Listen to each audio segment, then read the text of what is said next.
Hola, bienvenidos a esta cápsula de traumatismos en extremidades. Soy Claudio Hernández y junto a mi compañero Rodrigo Pérez les explicaremos al respecto. En, en esto se verán tres puntos generales.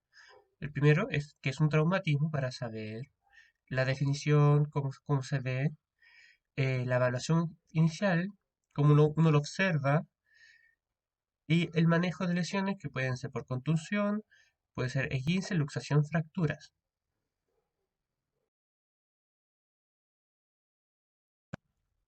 Lo que es un traumatismo es cualquier situación que resulte en un daño físico para uno mismo.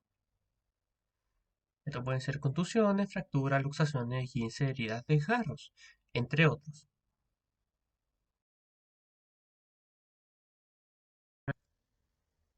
En la evaluación inicial se contemplan tres fases: proteger, alertar y socorrer.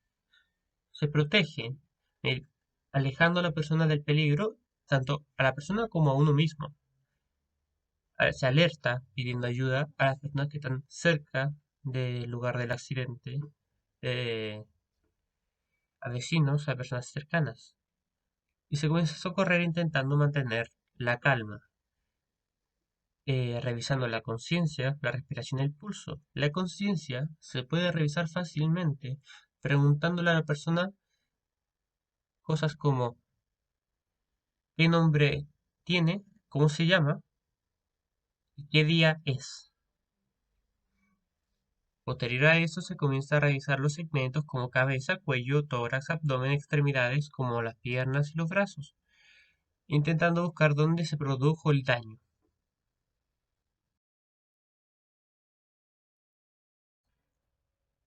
Primeramente revisaremos las contusiones.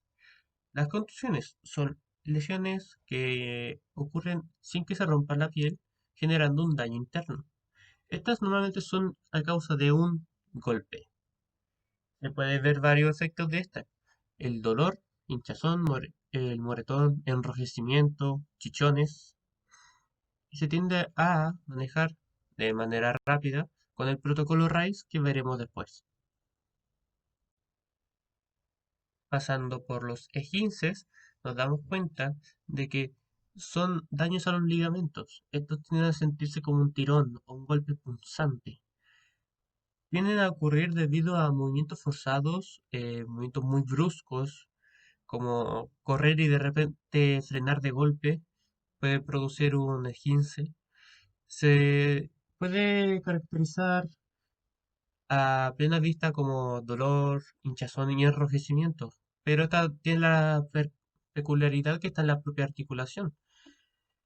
Este también se maneja con el protocolo RICE y se traslada, pero siempre tener cuidado de no movilizar la articulación y no usar fuerzas en la propia articulación. Pasando por el protocolo RICE, este es el protocolo básico ante los golpes y esguinces. Su principal funcionalidad recae en su potente efecto antiinflamatorio, la reducción del dolor debido a la crioterapia o la aplicación del hielo, la mejora de regeneración debido al propio descanso que ésta incluye. Acá en Chile normalmente se conoce como el protocolo CRISER. Sin embargo, mundialmente hablando, se utiliza el protocolo RICE debido a su sigla inglesa. Las primeras fases del protocolo RICE contemplan el reposo y la aplicación de hielo. El reposo es dejar a la persona en alguna posición de descanso donde evite producirse más daños para evitar agravar la situación y además optimizar la regeneración de sus tejidos. La aplicación de hielo tiene tres efectos principales: el efecto analgésico, que es para reducir la sensación de dolor; el efecto antiinflamatorio, para reducir la inflamación, para reducir la hinchazón y el enrojecimiento; y tiene un efecto vasoconstrictor que tiende a ser utilizado con propósitos deportivos. Se recomienda utilizar un hielo y masajear lentamente en la zona, debido a que la aplicación directa por tiempo prolongado puede producir algún daño. El protocolo RAIS contempla en sus dos fases finales la compresión y la alevación.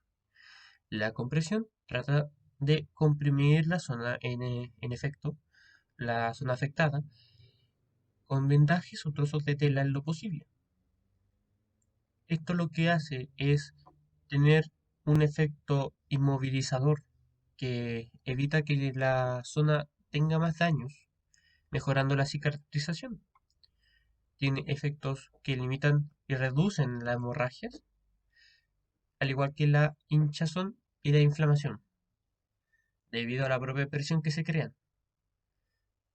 Finalmente se hace una elevación, porque cuando uno tiene algún golpe, algún esguince, se tiende a crear inflamación o hinchazón propia por gravedad. Y es debido a que porque la sangre, los líquidos no pueden volver por el retorno venoso.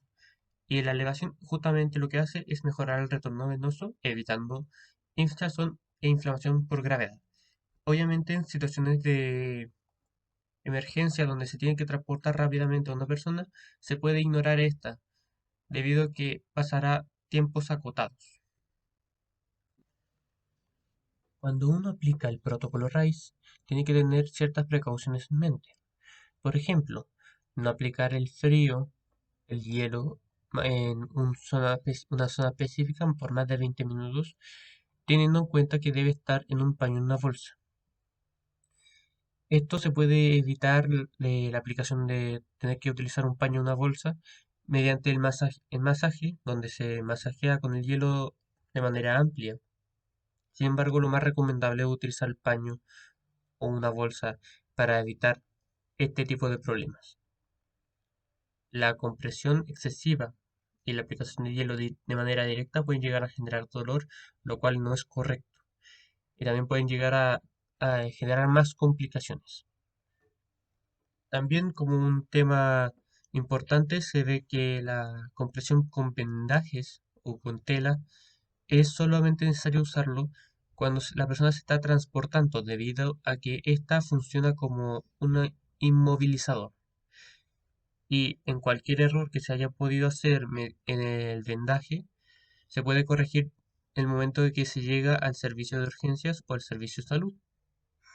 Sin embargo, si que la persona se queda en casa y no va al sistema de salud, no va a un servicio de salud, lo ideal es no utilizar el vendaje para evitar complicaciones. En cuanto a las luxaciones, estas corresponden a un desplazamiento de un extremo del hueso fuera de la articulación. Esto va a causar dolor intenso, imposibilidad de mover la articulación, hinchazón y deformidad que se va a hacer evidente al comparar con la articulación del otro lado. Como se puede ver en la imagen, este hombre tiene una luxación del hombro derecho, que si lo comparamos con el izquierdo, se puede notar el hueso sobresaliendo a través de la piel. El manejo corresponde a aplicar frío local, tal como en las lesiones anteriores, inmovilizar en la posición que se encuentre, nunca tratar de reposicionar el hueso porque podemos causar dolor u otras lesiones, y posteriormente trasladar a un centro asistencial. En último lugar tenemos a las fracturas, que corresponden a una pérdida de la continuidad del hueso. Estas pueden ser fracturas cerradas, en donde la piel está intacta, o fracturas abiertas, en donde el hueso fracturado rompe la piel y genera una herida que puede sangrar o incluso dejar el hueso expuesto al ambiente, como podemos ver en la imagen. En cuanto a los síntomas, vamos a sentir un dolor intenso, una hinchazón, deformidad que solo está a veces, por ejemplo, en la primera foto, en donde es bastante evidente, pero también puede no estarlo dependiendo de cuánto se desplazó el hueso cuando se quebró. Va a haber impotencia funcional, es decir, dificultad para mover el miembro que se quebró, y enrojecimiento o aparición de un hematoma o moretón. En cuanto al manejo de las fracturas, lo primero es tranquilizar a la víctima y no movilizarla a menos de que sea estrictamente necesario, como por ejemplo en el caso de un incendio o de electricidad cerca. Segundo, debemos quitar anillos, pulseras, relojes o cualquier cosa que pueda apretar la extremidad. Esto porque es probable que debido a la fractura la extremidad comience a hincharse y queremos evitar que estos implementos comiencen a comprimirla. Además, debemos evitar quitar los zapatos para no hacer movimientos innecesarios que puedan causar lesiones o dolor. Luego debemos revisar el color, la temperatura y el pulso de pies y manos, ya que si encontramos un color azulado o pálido, temperatura muy fría, o si no encontramos pulso, y sabemos tomar pulso obviamente, esto podría traducir una lesión en algún vaso sanguíneo y por lo tanto deberíamos actuar con mayor rapidez y mayor urgencia. Si la fractura es abierta, debemos tapar la herida con una gasa estéril, no intentar introducir el hueso y si está sangrando, intentar contener la hemorragia sin comprimir demasiado, también aplicar frío local, inmovilizar con distintos métodos y luego trasladar a un servicio de urgencia. En cuanto a las inmovilizaciones, estas sirven para evitar más lesiones y disminuir el dolor. Ahora, si la fractura está acompañada de otra situación más grave, por ejemplo una quemadura o una herida sangrante, hay que tratar eso antes de inmovilizar. Estas inmovilizaciones se hacen con materiales rígidos llamados férulas, que pueden ser tanto comprados como improvisados con ramas, cartones, palos de escobas, etc. Ahora, si usamos estas férulas improvisadas, tenemos que acolcharlas antes de ponerlas en el cuerpo. Por ejemplo, si escojo usar una rama en el antebrazo, tengo que poner algo entre la rama y el antebrazo, como una esponja, ropa, etc., para evitar lesiones. Ahora, si yo tengo una fractura en un hueso, tengo que inmovilizar tanto el hueso como la articulación arriba y abajo de ese hueso. ¿Esto qué quiere decir? Que si, por ejemplo, yo me fracturo un antebrazo, tengo que inmovilizar tanto el codo como la muñeca. Y, por ejemplo, si yo me fracturo el hueso del brazo, tengo que inmovilizar desde el hombro hasta el codo. De manera similar, si yo me fracturo una articulación, tengo que inmovilizar el hueso arriba y el hueso abajo de esa articulación. Por ejemplo, si yo me fracturo el codo, tengo que inmovilizar tanto el el hueso del brazo, el codo y el hueso del antebrazo. Por último, recordar que nunca debemos acomodar el hueso, sino que inmovilizar en la posición en la que se encuentra en el momento de la fractura, ya que si tratamos de movilizarlo y acomodarlo, podemos causar lesiones y mucho dolor al paciente.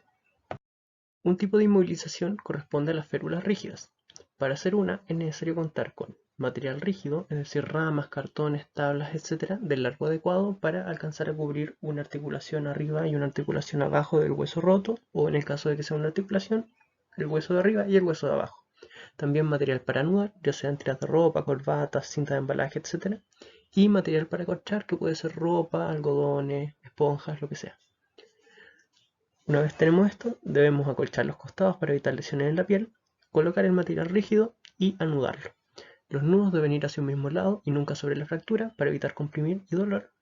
Y estos no deben estar ni demasiado sueltos o demasiado apretados. Otro tipo de inmovilización corresponde al cabestrillo. Para esto vamos a necesitar una venda triangular o algo similar como un chaleco o un polerón, el cual vamos a poner sobre el tórax del paciente. Luego vamos a colocar el antebrazo de forma perpendicular al pañuelo con la mano ligeramente más alta que el codo. Luego llevaremos el extremo inferior de la venda hacia el hombro de la extremidad lesionada, pasaremos el extremo superior por detrás del cuello, ataremos los extremos y dejaremos los dedos libres. Además, podemos pasar el extremo que está por detrás del codo hacia adelante para asegurarnos de que este no se deslice hacia el lateral. Aquí vemos distintas inmovilizaciones para la extremidad superior. A la derecha vemos una férula rígida a un lado con acolchamiento lateral en el caso de una fractura de codo, donde la férula se extiende desde el hueso del brazo, por el codo y hasta el hueso del antebrazo, todo esto amarrado al tronco del paciente para dar estabilidad. Al medio vemos una férula rígida en el antebrazo, desde el codo hasta la muñeca, sumado a un cabestrillo. Y por último vemos un cabestrillo con un contracabestrillo, que corresponde a un cabestrillo normal, sumado a un vendaje que va desde el hueso del brazo, rodeando a todo el paciente. En cuanto a extremidades inferiores, a la derecha tenemos una férula rígida a ambos lados, en donde las tablas están puestas por ambos lados de la pierna. Al medio tenemos una inmovilización con la otra pierna y acolchamiento intermedio, también llamado embarglamiento, en donde el objeto rígido en el fondo corresponde a la pierna sana. Y por último tenemos una inmovilización de tobillo, en donde de alguna manera se combinan estas dos técnicas. En cuanto al manejo definitivo, es importante recalcar que todas estas medidas que hemos expuesto corresponden a la primera respuesta ante la lesión y no son definitivas.